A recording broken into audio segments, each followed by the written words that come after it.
coming at you live from the Content Lab, and we are on the Happy Holy podcast. I'm interviewing my dear friend, Sue Watson, and I'd like to share with you guys how we met. Or would you like to share? No, you go ahead. We made quick decisions. Yes. So about, 5 years ago or so. Yeah, thereabouts. 5 years ago, I went to this women's group. And in the women's group, they interview you before they'll let you in. You know, I wanted to get in the club. And so I sit down to interview with, it's like 4 or 5 other women. And they asked me, why are you here? And ultimately I said, I want to find my five besties. And I looked at this woman and I said, I want to be one of your 5. And we didn't know the truth of that statement back then, did we? No, but we know now. We do know now. Yeah. So you guys, Sue is such a special person to me, and she has helped push me in so many ways, personally and professionally. And I asked her to come on the podcast because she's one of those people that, if you say you're going to do something, she will point out that you're not doing the very thing you said you want to do. Yeah. And then she's the very person that will call you out on your silliness, your BS, your excuses. So I asked her to come on today to talk about a few things, talk about rackets, talk about doing what you say you're going to do, and being truthful and honest with yourself. Yeah. Yeah, we should say a little bit more about that, calling each other out. It's really good to have a friend that holds you to a high standard. And when you're in one of those moods where you just want to complain, whine, find something bad to say about somebody, you phone that friend and you say, hey, this is what I'm going, and they start laughing at you before you even open your mouth. Mm-hmm. Because that's what we do for each other, is just hold each other to a high standard, because we're aware that our brains are listening to us every time we speak. So we'd better be saying more positive things. So it's kind of good to get that out of the way sometimes with somebody you trust to do something good for you. Yeah. Literally we'll call each other and we'll say, hey, I have to complain for a minute. And we already start laughing. Like, we already start laughing at each other. But then we say our things. Yeah. And then we bring it back to in perspective for each other about just being in gratitude. Yeah. And also focusing on what we want and not what we don't want, which is a big thing. Yeah, exactly. Because whatever you're putting out in the world, whether it be positive or negative, it's going to come back to you. Yep, right. And we know that to be true. Yes, we do indeed. So can you share with the listeners the concept of a racket? Because we all have so many of these going on, and they might be saying, like, what do you mean a racket? What does that mean? Yeah. Well, a racket is basically a complaint or something that's unwanted in your life that persists. And it's held in place. So even your complaints are held in place because there's a payoff for your complaint. There's a reason. Otherwise, there would be no reason to have your complaint living around. Yeah, it's like the complaint of the very thing you say you don't want, but yet you continue to complain about it.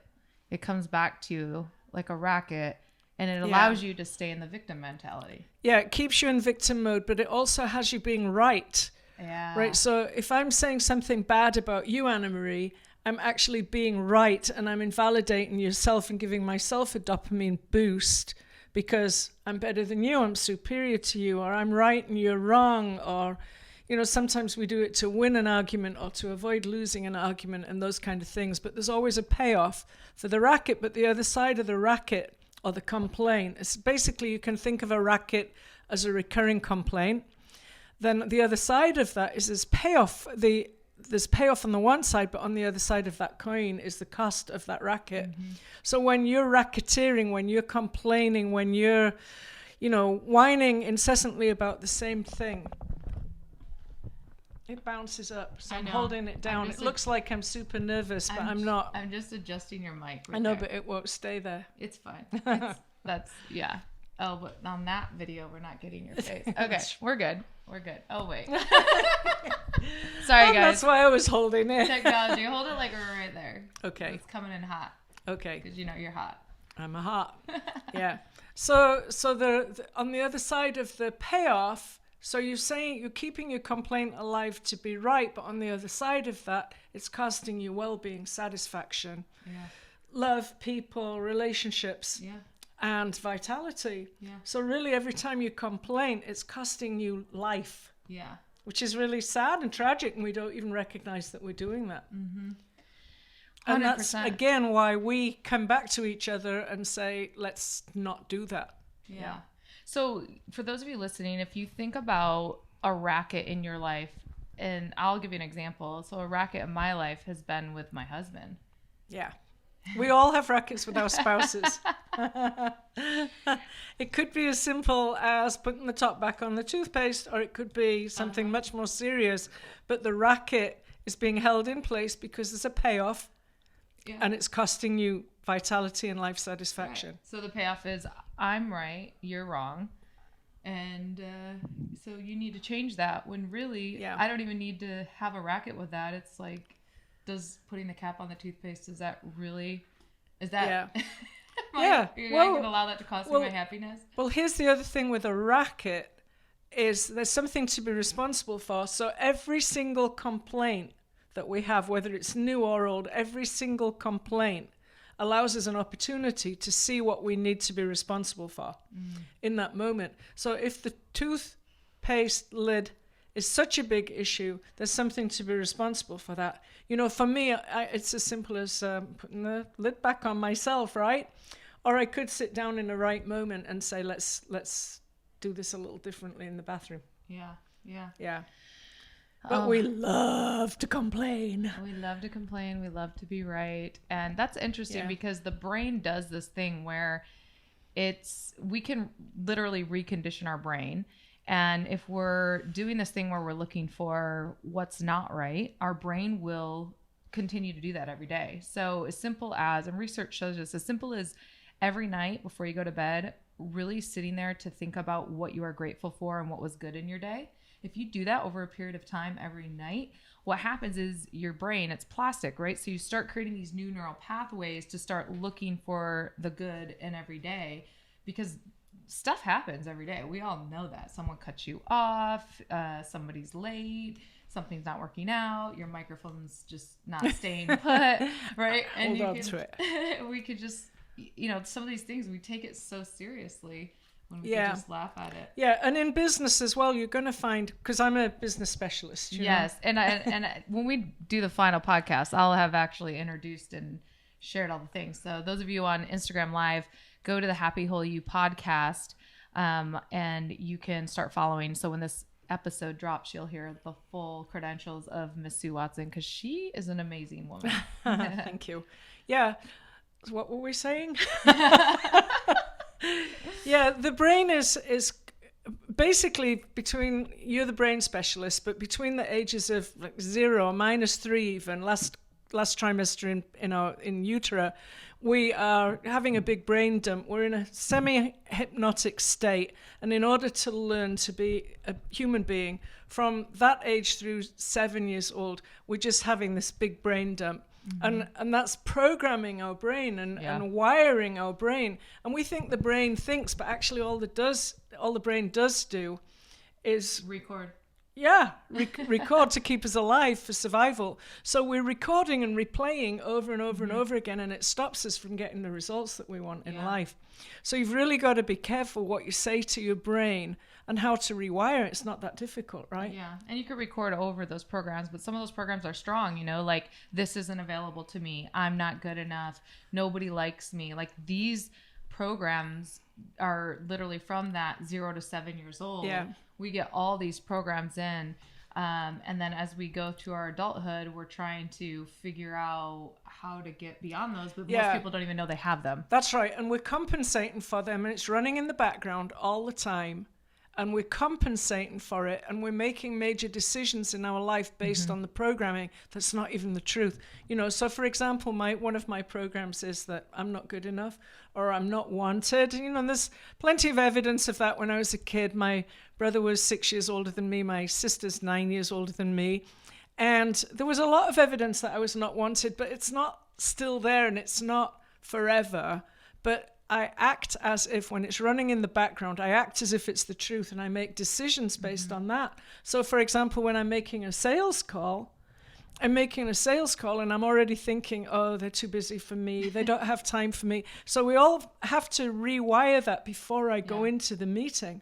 Yeah, because when you were a kid, that wasn't the truth. That's right. Just what you recorded. That's right. And it's the interpretation that I had, Yeah, you gave it the meaning. Yeah, I made up a story. You did. Oh, the stories. Yeah, that's a whole nother conversation. That's right. We make up these stories around everything. And if you just really bottom line, what really happened? You know, like you make up a story about, oh, nobody likes me at work. My boss doesn't like me. And, you know, they don't appreciate me and all of this, blah, blah, blah. When really what happened is your boss sent you an email, asked for A, B, and C, and you made a whole story around it. That's right. That's right. So how do we counter that? We counter that by putting the future first. You see, the other thing is we've made stories up. So I made a story up about you, Anna Marie. Oh.